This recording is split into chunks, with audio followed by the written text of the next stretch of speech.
If necessity is indeed the mother of invention, then Bruce Lazeroff of Delaware has responded with the EBelaire, the first commercially available mobile air compressor that allows pipers to play the Highland pipes without having to use their lungs.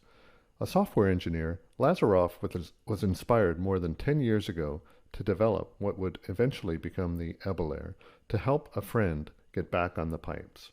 David Rankin was diagnosed with cancer in 2011. A former piper with the Scottish military, Rankin's playing days appeared over. But Lazeroff promised him that he'd work to get him back playing the pipes. A decade later, Lazeroff had finally perfected the technology and manufacturing process to get Rankin back playing the instrument he loved, and that year they played together again in the Grade 5 Manchester Pipe Band of Connecticut. About 12 years ago, a friend of mine underwent life-saving surgery, but the surgery ended his piping career entirely, just completely made it impossible for him to wind an instrument as he normally did.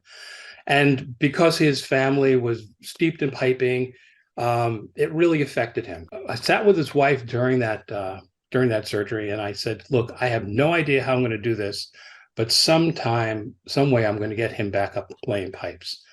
And based on that promise, I thought about it for a good 10 years, trying to ideas. I had a boss who was a diver, and we went talking about putting scuba tanks to power the pipes. And it was just a lot of thought experiments. Finally, I found something about 2 or 3 years ago that allowed me to actually see the answer. And through a journey of experimenting with those off-the-shelf pieces and some diving into some 3D printing and finding some other components, I was able to put together the solution that we have today, which now has been proven itself now for actually a little over 2 years. Lazeroff kept working to make the product more powerful, lighter, quieter, controllable, and adaptable.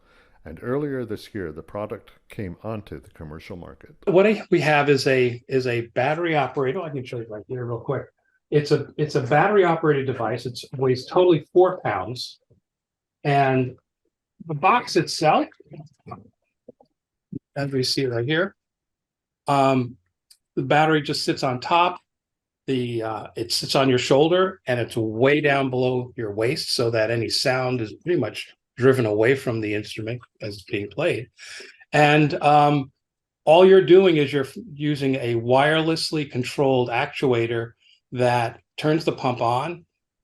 This allows you to dial it up to the pressure you need for the reeds you're playing. And when you're ready to stop, you just basically turn the pump off, and an internal flapper valve, nothing new technology there, blocks the backflow, and you squeeze off just like you normally would.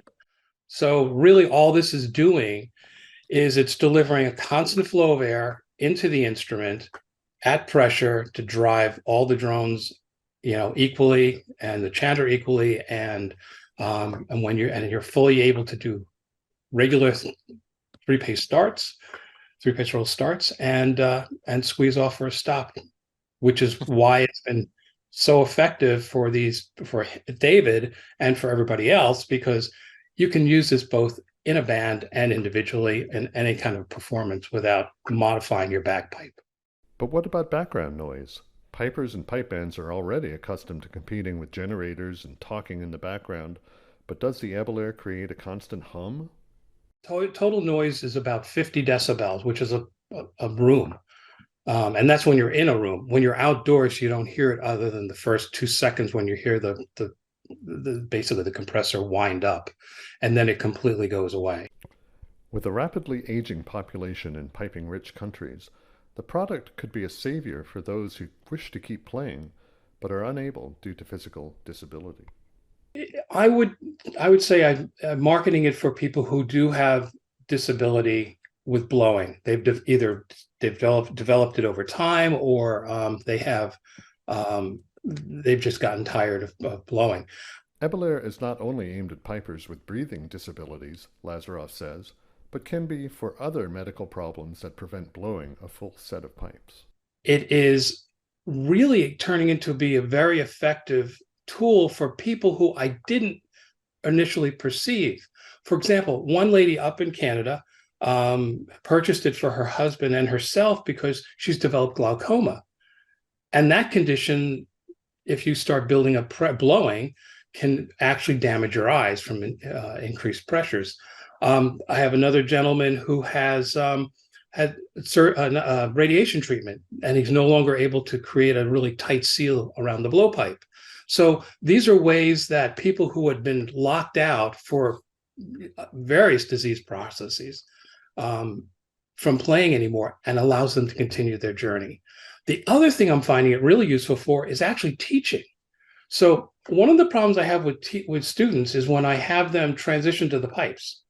Okay, you can talk all day long about, full bag, full bag, full bag. Well, what does that feel like? So this gives them the ability, as a teacher, I can put them on it. I can do two things with that. Not only teach them, get them the feel of the instrument at pressure. Here, now you do this. So it's a bit of a biofeedback thing.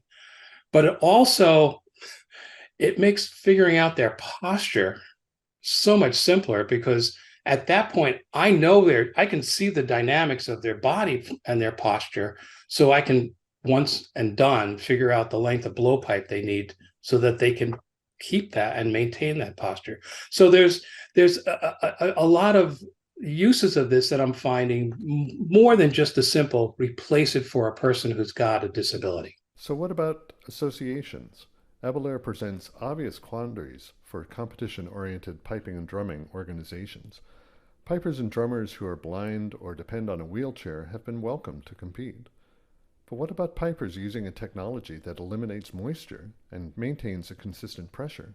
Two of the most challenging aspects of the temperamental instrument. This is going to create a challenge because, as we know, when you judge a piper, you're judging the whole package of not only just execution and intonation, but you're also judging their blowing and and how it affects their pipes and their tuning and all. So I mean, the whole thing becomes a kind of a systemic kind of judgment on the performance. So this definitely has an effect on that, but I still question that, where that line is and how great that difference is still to be determined. And I think that's the discussion that has to happen. Do I think that this has a place? Absolutely. Do I think it's going to be a major game changer in the competition judging? I don't think so. First of all, it would have to have like almost an entire, I don't know how to put this. You'd almost have to have a level of, I've got 15 competitors and 8 of them are on EBelaires, and am I creating an unequal playing field for the competitors who are now blowing?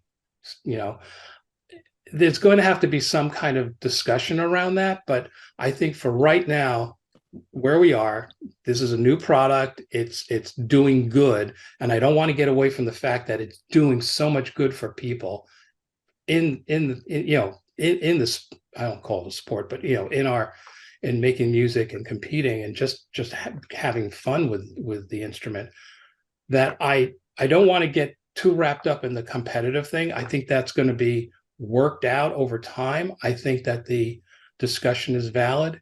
Bruce Lazeroff says the EBelaire is not only an invention from necessity, but out of the passion that he has for seeing other people play the pipes. And I think that at the end of the day, the compassion rules. I think compassion has to really enter into this. We've got ADA rules in the United States, which make it mandatory that we make accommodations for people with disabilities. And I do not see why this tool has to be singled out as anything more than it's a new kind of lift. It's a new kind of ramp to get people to where they want to be and to be able to do what they do the best. The EBelaire, plus its add-on bite switch activator that enables pipers to start and stop by, as the product suggests, biting down at the right time, Costs about $800 US.